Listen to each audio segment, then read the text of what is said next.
My next guest knows all about investigations, okay? Former FBI, former Deputy Assistant Director of FBI Counterintelligence, Pete Strzok. It's great to have you. Thank you for joining us on the show.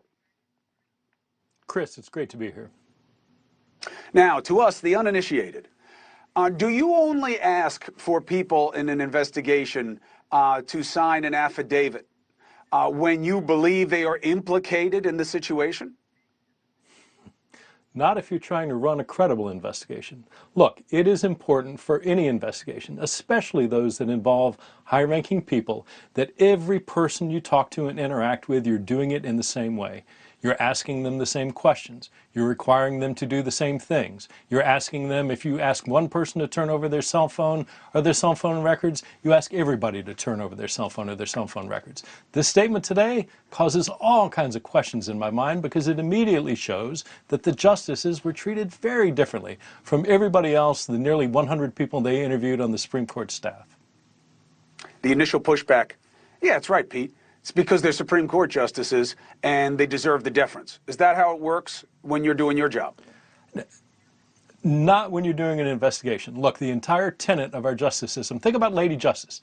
She's wearing a blindfold. Why is she wearing a blindfold? Because everybody is equal under the law. That's the administration of the law. That's the investigation of the law. So if you have a circumstance where somebody is going in, and again, the report yesterday goes into great detail about these affidavits that everybody interviewed was required to sign, essentially saying, I'm not the source of the leak. I didn't tell anybody about this information. I've told you everything I know about the leak. Each and every person signed it. In my experience, when you ask somebody to sign an affidavit, that brings on a whole level of seriousness that if anybody was, a lot of people telling you the falsehood, being asked to sign an affidavit, all of a sudden you start getting little threads of truth that suddenly come out, especially with attorneys, just because of the way attorneys tend to see an affidavit. Now, when you sit there and say, this entire investigation, we're going to have everybody do it, and we're going to talk about that up, down, left, and right in the report, and then leave out the fact that comes out later, oh, by the way, the 9 people at the top didn't have to worry about it. Didn't do it separate because simply I didn't think there was a reason that they needed to. Look, here's why I don't like it. I often feel, up until the Trump administration, one of my largest frustrations was dealing with you. The FBI never wanted to tell you anything, and they wouldn't tell you when they were going to say something. You guys always say we can't comment either way. Very frustrating group of individuals. Then after Trump, we wound up having to, defend your existence because he went on the attack about the FBI. And we are desperate for our institutions to have the gravitas, the authority, the agency that they need. The Supreme Court, most of all, they have to be beyond reproach. This smells bad, and that's why I don't like it. It's not like I want some game of gotcha. Okay, so it wasn't a justice or their spouse, and they only say spouse. Why? Because they're talking about Clarence Thomas. All right, but it leaked, so that means someone who signed an affidavit lied, right?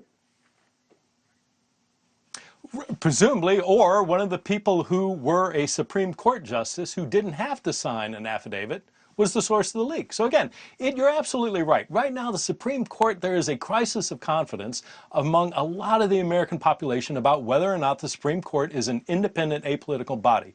They are taking a lot of heat, particularly post-Dobbs, the whole reason this particular opinion, the draft opinion, was leaked. Now, at the end of the day, they have any investigation, whether you're going into a courtroom or whether you're going in front of the American people that you work for, you need to be able to say, we did a complete, thorough, and comprehensive investigation that treated everybody the same. We didn't treat anybody more severely. Right. We weren't scared of anybody. And when you get the statement that, well, these 9 people, all 9 folks at the top of the totem pole here were exempt from the rest of the things that everybody else had to do, that does nothing but add further kind of questioning in my mind, and I think in the mind of a lot of those in the American population, about whether or not this was a credible investigation at all. Hey, thank you for watching. Please go to newsnationnow.com, newsnationnow.com, and you can find NewsNation on your television provider. And don't forget to click the red subscribe button down below.